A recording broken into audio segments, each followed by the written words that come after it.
सनातन धर्म में एकादशी तिथि का बहुत महत्व है। साल भर में कुल 24 एकादशी पड़ती हैं। भाद्र माह के शुक्ल पक्ष की एकादशी को परिवर्तनी या जलजूलनी एकादशी कहा जाता है।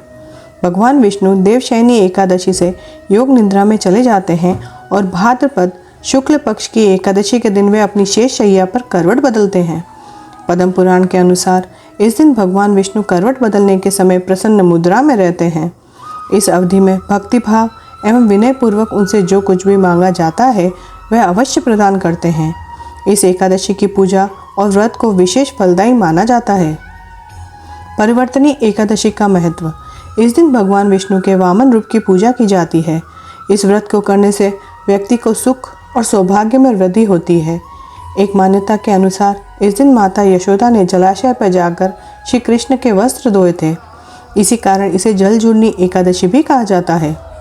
मंदिरों में इस दिन भगवान श्री विष्णु की प्रतिमा या शालिग्राम को पालकी में बिठाकर पूजा अर्चना के बाद ढोल नगाड़ों के साथ शोभा यात्रा निकाली जाती है, जिसे देखने के लिए लोग उमड़ पड़ते हैं।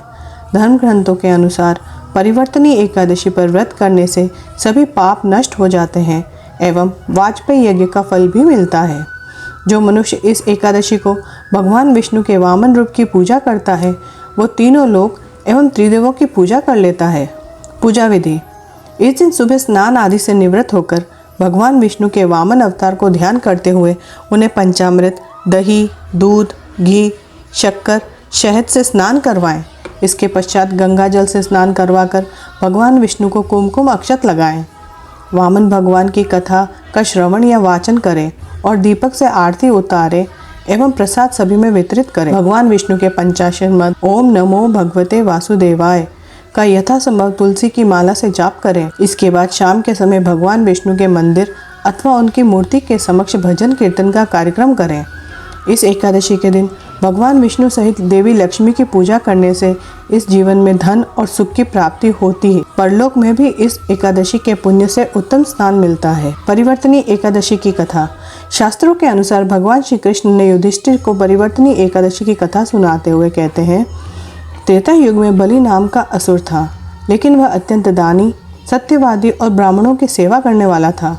वह सदैव यज्ञ, तप आदि किया करता था। अपनी भक्ति के प्रभाव से राजा बलि स्वर्ग में देवराज इंद्र के स्थान पर राज्य करने लगा। देवराज इंद्र और देवतागण इससे भयभीत होकर भगवान विष्णु के पास गए। देवताओं ने भगवान से रक्षा की प्रार्थना की। इसके बाद मैंने वामन रूप धारण किया और एक ब्राह्मण बालक के रूप में राजा बलि से विजय प्राप्त की। भगवान श्री कृष्ण ने कहा, वामन रूप लेकर मैंने राजा बलि से याचना की, हे राजन, यदि तुम मुझे 3 पग भूमि दान करोगे, इससे तुम्हें 3 लोकों के दान का फल प्राप्त होगा। राजा बलि ने मेरी प्रार्थना को स्वीकार कर लिया और भूमि दान करने के लिए तैयार हो गया। दान का संकल्प करते ही मैंने विराट रूप धारण करके एक पांव से पृथ्वी, दूसरे पांव की एड़ी से स्वर्ग तथा पंजे से ब्रह्मलोक को नाप लिया। अब तीसरे पांव के लिए राजा बलि के पास कुछ भी शेष नहीं था, इसलिए उन्होंने अपने सिर को आगे कर दिया और भगवान वामन से तीसरा पैर अपने सिर पर रखने को कहा। राजा बलि की इस वचन प्रतिबद्धता से प्रसन्न होकर भगवान वामन ने उन्हें पाताल लोक का स्वामी बना दिया।